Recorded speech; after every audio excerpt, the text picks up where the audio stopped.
Setting up recurring sessions. For regular tutoring, you can set up recurring sessions. This books multiple sessions automatically on a weekly schedule, so you don't have to. First, select a tutor you want to work with regularly. View their profile to access those recurring booking options.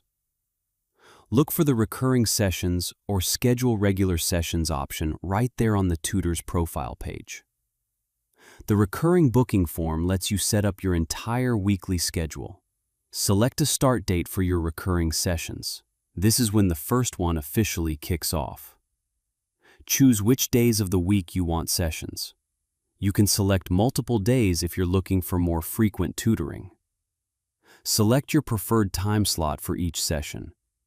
Definitely make sure this time works with your schedule long term.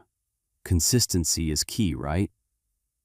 The summary shows the total credits needed and exactly how many sessions will be scheduled. Just a heads up, credits are reserved up front. Submit your contract request. The tutor will receive a notification and can accept or decline. You'll be notified of their response as soon as they decide.